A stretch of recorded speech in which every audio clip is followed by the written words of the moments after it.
while a long civil war rages in Yemen, there's another potential catastrophe, less than 10 kilometers off its coast in the Red Sea. Supertanker FSO Safer contains over 1 million barrels of crude oil and threatens to cause an environmental and humanitarian disaster. The 47-year-old decrepit oil tanker has been rotting in the ocean for nearly a decade, and it's at risk of rupturing and even exploding. The UN has called it a ticking time bomb. It's a major disaster just literally waiting to happen, and it will happen one day. And there's a lot at stake here if the oil dumps into the sea. It would be 4 times the amount of oil spilled in the 1989 Exxon Valdez disaster in Alaska, which was one of the largest environmental disasters in US history. So in just the last 24 hours, the UN started a pretty risky mission to get the oil off the tanker. And it's now in a race against time and several dangerous obstacles that could get in the way. It may simply break apart due to changes in pressure as the oil is pumped out. There is also the risk of explosion given the highly flammable and volatile compounds in the safer. The FSO Safer is moored just a few kilometers off Yemen's western coast in the Red Sea. It's a strategic area that's been embroiled in the country's civil war between the Houthi rebels aligned with Iran and the Saudi-backed Yemeni government.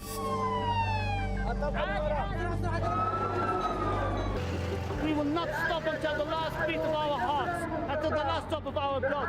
Women, men, and children will fight. For years, the Houthis have knocked back international efforts to get the oil off the tanker. It's been there since 2015, out of service and largely abandoned. And it's in bad shape. It's an ancient vessel, a 1976 supertanker, therefore is not only old but unmaintained and likely to sink or explode at any moment. It's had virtually no maintenance in the last 8 years. The general manager of the company that used to operate the ship told Time magazine in 2021 that its sea chest valves, which feed the cooling system, have rusted out and can't be shut. Pipes are corroded. The fire extinguishing service doesn't work. And seawater in the engine compartment has caused damage, increasing the risk of sinking, according to internal documents obtained by the Associated Press in 2020. Plus, there are concerns that oxygen could be gathering in the oil tanks and mixing with crude fumes, a worst-case scenario of explosion of the tanker. And that's been described as a floating bomb. International organizations and experts watched with alarm as the vessel's structural integrity deteriorated. The UN and other bodies have been sounding the alarm about this ship for years. If it explodes, it would damage or sink any nearby ship and would very likely injure or kill anyone in the vicinity. It would also pollute the air, which would impact visibility, making it harder to deliver vital ongoing aid to Yemen. It's expected a spill would spread across the Red Sea to the Gulf of Aden, causing major damage to an important and fragile ecosystem. This area of the Red Sea is home to precious mangroves, coral reefs. It's got fish stocks which the local population depend on. It would devastate fishing communities along Yemen's coast. The UN estimates 200,000 people would lose their livelihoods instantly, and it's believed it would take 25 years for fish populations to recover. Water and beaches would also be contaminated. And then there's the cost of cleanup. That's pegged at about $20 billion. And it could be small potatoes compared to the blow to the global economy. A spill would halt movement through the Suez Canal and severely impact one of the busiest shipping hubs in the world. I mean, think back to the Ever Given, when it was stuck in the Suez Canal in 2021. A German insurer estimated that that closure cost about $1 billion a day. And 2 of Yemen's most important ports would also likely close. This would quickly close these key ports of Hodeidah and Salif, ending food aid for nearly 6 million people. Fuel imports would stop too, affecting the 8 million people in Yemen who rely on fuel-powered pumps or trucks to get their fresh water. The UN says the Safer salvage operation will cost about $144 million US, and it's been crowdfunding for years to raise the money to pull off the operation. Canada announced last year it would contribute $2.5 million. In the meantime, Saudi and Houthi negotiators have been working towards a peace deal. In March of last year, the UN and the Houthi Safer community signed an agreement to transfer the oil out of the tanker with a deadline, 18 months. Which brings us to yesterday, when the operation to remove it got underway. But the story doesn't end with the safe transfer of the oil. So we want to bring in someone who's been covering this story to explain why this might just be the beginning.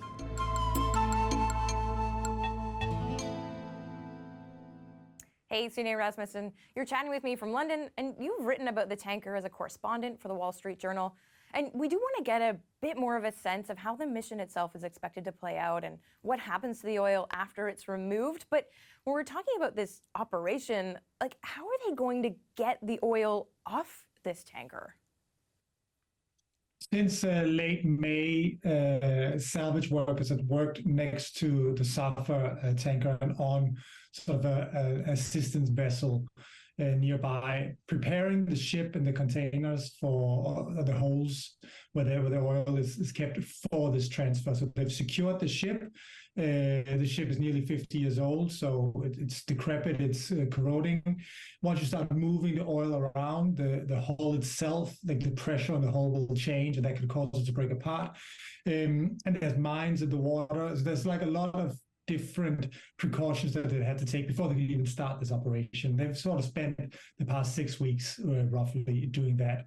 Now we're in the stage of the operation where a salvage vessel has arrived. A vessel has been purchased by the United Nations, and that's been connected with pipes to the Safer ship, and they've then started pumping out the oil using hydraulic pumps from the Safer into this new salvage vessel that will take the oil away. So that's sort of roughly what the operation has looked like.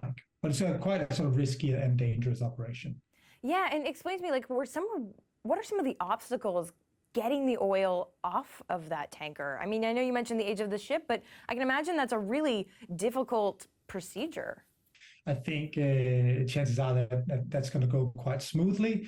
But after that is done, they'll also need to clean the ship, the Safer, off sludge. They'll remain about 5% of the original cargo as sludge on the ship. There's about 50 or 55 million barrels of oil. So quite a lot of oil still if it spills. And the ship will need to be cleaned, and then the Safer will be towed away to a secure location and be chopped up basically for scrap. But one of the other things that's really delayed the operation has been more political. Since 2019, international experts have warned that this vessel could break apart and cause a humanitarian and environmental and economic disaster. But international experts, including the UN, have had difficulty accessing the ship because the Houthis, the rebels who hold northern Yemen and the coastline where the ship is located, have refused to let them on board. They've kind of stonewalled requests for access to the ship. The Houthis have told us in previous years that they were worried that the international coalition, which they're fighting against, would use this operation as kind of a shield for a military operation against them. So they've been very hesitant to let experts on, but that's happened now. So a lot of the obstacles have also been sort of a more political nature. Right, so it was complicated. It's been complicated on many fronts. I mean, even funding was a bit tricky. Part of it had to be crowdfunded. So can you explain why that is? Yeah, there's a relatively small amount of the roughly $140 million for this operation that was crowdfunded. But nevertheless, a lot of, like, most of the funding came from UN member states, European countries, the US, Saudi Arabia as well, which has a coastline near to the Safer, and also some private donors. This operation is not something that's included in UNDP's, the United Nations Development Program's, sort of regular budget. So they had to seek funding outside, and they almost fundraised everything, and they can borrow the rest of the funds that they need to. So yes, that took time. It actually took more than a year for this funding to come together. Okay, so what happens next to the oil, right? Because it's going on another ship, but where is it going from there? It's going on a ship that's just been renamed Yemen after the country where it's located.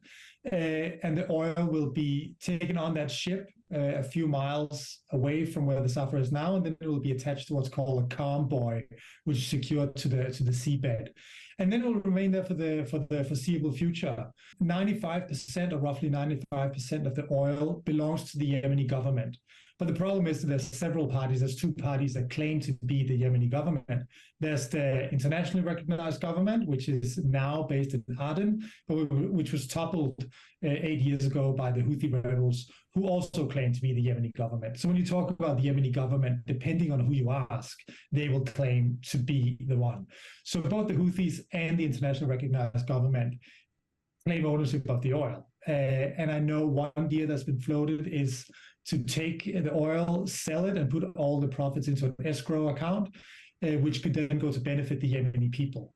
But that's not something the parties have agreed on quite yet. And the UN says that's a question for future discussions. The primary concern now is to get the oil off the Safer and prevent this disaster from happening. Wow, and any expectation on when that is going to be completed? Yes, they said before the operation began that they expected it to last about 2 weeks. So yeah, roughly a little less than 2 weeks from now is the expectation. Okay, well, we'll be watching. Sune Rasmussen, thank you so much. You're welcome.